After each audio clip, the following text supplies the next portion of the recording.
Jezusi thekson besimin. Besimin që neve duhet kemi tek Perëndia. Mendoj që është e kuptueshme edhe në marrëdhëniet tona të përditshme.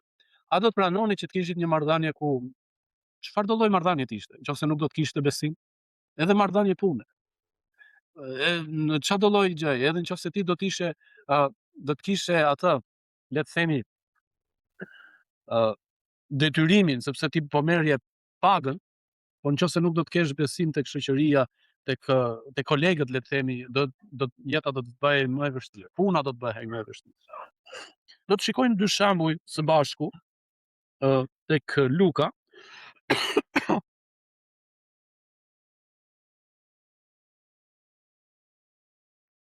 Kapitulli 5. E para është Jezusi shëron një lebroz dhe e dyta është një të paralizuar. Luka 5:12. Ndodhi që ndërsa Jezusi ndodhej në një nga ato qytete, erdhi një njeri plot me lebrë. Dhe kur e pa, Jezusi ra me fytyrë për dhe ju lut duke thënë: Zot, po të duash ti, mund të më pastrosh. Atëherë ai e zgjati dorën, e preku duke thënë: Dua, qofsh i pastruar. Dhe menjëherë lebra ju zhdu. Dhe Jezusi urdhëroi atij mos t'ja trego kurkujt, por shko paraqitu te prifti dhe bëj një ofertë për pastrimin tënd, sikurse e caktoi Mesiu si dëshmi për ta. Dhe fama e tij po përhapej gjithnjë më shumë dhe turma të mëdha mblidheshin për ta dëgjuar dhe për të shuruar prej tij nga sëmundjet e veta. Por ai tërhiqej në vendet të vetmuara dhe lutej. Imagjino, turma njerëzish që kalonin edhe vinin, Jezusi lutej. Por le të ndalemi tek pjesa kur një lebroz ju afrua Jezusit, edhe i tha në formë pyetje ose i kërkoi që nëse ti do, nëse ti do që unë të shërohem, ti mund ta bësh këtë. Po të shikosh në thënien e këtij të sëmuri, ai nuk po e vinte në dyshim besimin e vet. Ai e dinte që Perëndia mund ta bënte këtë gjë. Dhe çfarë ndodhi? Jezusi tha dua. Kjo është shumë e rëndësishme në marrëdhënien tonë me Perëndin, sepse jo vetëm që ne na kërkohet që të kemi besim tek Perëndia, por gjithashtu ne na kërkohet duhet të marrim dhe miratimin e Perëndisë. E sigurisht nëse ne do kërkojmë gjërat perëndishme, Perëndia do na jap bekimin e tij.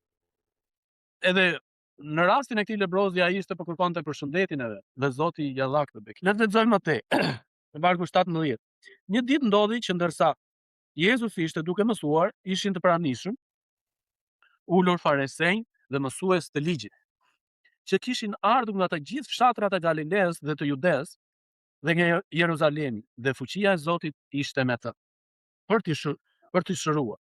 Dhe ja, disa burra po sillnin mbi një vig një njeri i cili ishte paralizuar dhe kërkonin ta fusnin brenda dhe ta vinin përpara tij. Dhe duke mos e gjetur se si ta fusnin brenda për shkak të turmës, hipën liçatinë e shtëpisë dhe e lëshuan përmes tjengullave me gjithë vig midis njerëzve përpara Jezusit. Dhe duke parë besimin e tyre, i tha atij: Njeri, mëkatet e tua të janë pastruar, të janë falur. Atëherë skribët dhe farisejnë filluan të arsyetojnë duke thënë: Kush është ky që thot blasfemi? Kush mund t'i falë mëkatet përveçse vetëm Perëndia? Por Jezusi, duke i njohur mendimet e tyre, duke u përgjigjur u tha atyre: Çfarë arsyetoni në zemrat tuaja? Çfarë është më lehtë të thuhet? Mëkatet e tua do janë falur, apo të thuat shoh edhe ec? Por që të dini se Biri i njeriu ka pushtet mbi tokë të falë mëkatet, unë të them, i tha të paralizuarit: Shoh, merre vigun tënd dhe shko në shtëpinë tënde. Dhe menjëherë ai njeriu ngrit përpara tyre, mori vigun mbi të cilin që shtrirë dhe shkoi në shtëpinë e vet, duke përlëvduar Perëndin. Dhe të gjithë u manitën dhe përlëvdonin Perëndin dhe u mbushën me frikë dhe thoshtin: Sot pam gjërat pabesueshme. Kalojmë në një stad tjetër të çështjes së besimit, ku njeriu është i gatshëm edhe të sakrifikojë, edhe të shkojë përtej normales që të mund të marrë bekimin e Zotit. Edhe një nga këto në këtë rast ishte edhe ata burrat që e ndihmuan këtë paralizuarin që nëpërmjet çatisë ta fusnin brenda, edhe ata burra kishin besimin e tyre. Po dhe ky i paralizuar, sepse Jezusi, neve dimë që Jezusi njeh zemrën edhe i tha këtij besimi yt. Për shkak të besimit, pa besimin e tij dhe tha mëkatet e tua janë. Sa herë vim ne tek Perëndia me pikën në pika dyshimi. Mendoj që shpeshe. Pietri, që ishte një nga apostujt që e donte Jezusin, edhe kishte një temperament të kërcyeshëm, edhe gjithmonë kishte diçka për të thënë. Në momente të ndryshme kur Jezusi i mësonte ata se si ata të silleshin ose se çfarë do të ndodhte, edhe një nga ato gjëra Jezusi po tregonte për kryqëzimin, dhe po i tregonte atyre se ai do të kryqëzohej dhe ditën e tretë do të ringjallej, edhe Pietri thotë larg qoftë. Edhe e mori me një anë dhe i tha, po thushin plane se si kjo gjë mos të ndodhte. Domethënë ta mbronte, të iknin, të largoheshin që mos ndodhte arrestimi e kryqëzimi me radhë, siç neve e dimë. Por në një rast, në një moment, Jezusi i pyet dishepujt dhe pyet Pietrin, a beson ti? Edhe vini re çfarë thot Pietri. Pietri thot, po, Zot, besoj. Ndihmo mos besimin tim. Që do të thotë ka pika të vogla dyshimi në jetën tonë që vijnë gjatë gjithë kohës, që për shkak të botës së mëkatit ku neve jetojmë, na janë të implementuara ose të mbjella në mendjen tonë, edhe shpesh herë ku ndodh që neve i kpusim në vend që t'i shkulim me rrënjë, që mos t'jenë në mendjen tonë.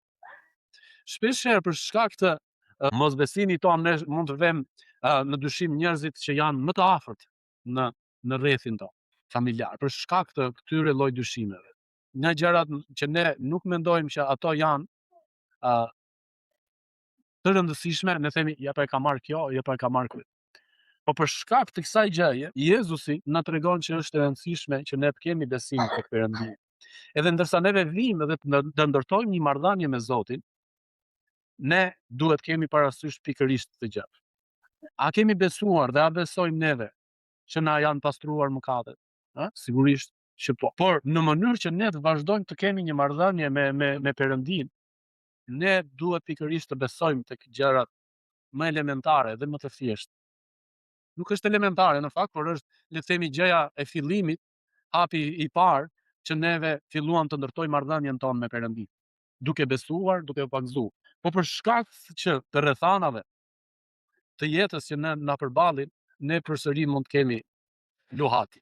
Kush e mendonte që për 2 vjet rresht do të kishte një lloj virusi që do na paralizonte të gjithë? Kush e mendonte që në krye të 2 vjetëve, ku ne po mendonim edhe po shpresonim të gjithë njerëzit, po shpresonin pra që gjërat do të liroheshin me këtë shkret, fillon luftë. Sigurisht që ne me këtë lloj mënyre të jetuarit tani duhet mësohemi, edhe besoj që është e vështirë për gjithë secilin prej nesh, e themi po tjetër çfarë do vitet, se çfarë nuk pret. Por ajo çfarë neve duhet të kuptojmë dhe duhet t'i kujtojmë vetes tonë është marrëdhënia me Zotin, të kemi besim tek Perëndia. Shpesh herë neve e gjejmë veten duke vuajtur, duke u lodhur, duke u raskapitur, e duke u sjell mirë me njerëzit, ku njerëzit përsëri nuk na e kthejnë në të njëjtën mënyrë. Kemi profetin Jeremia. Perëndia i dha atij udhëzime që të shkonte dhe të predikonte tek populli dhe t'i lajmëronte. Po çfarë ndodhi? Ndodhi ajo çfarë ishte më e papritshmja, që Jeremian e rrahen, e torturuan, e hodhën në puth. E shumë gjëra të tjera që në vuajti.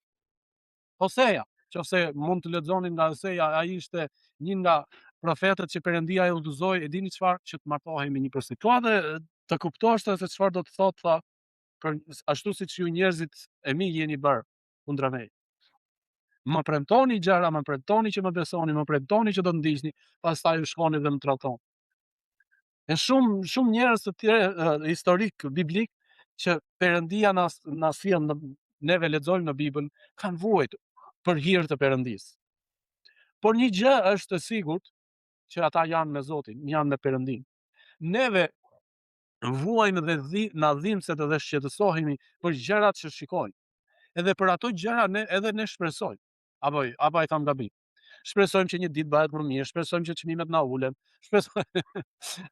shpresojmë që të gjejmë ca gjëra më të mira. Edhe lista vazhdon, apo jo.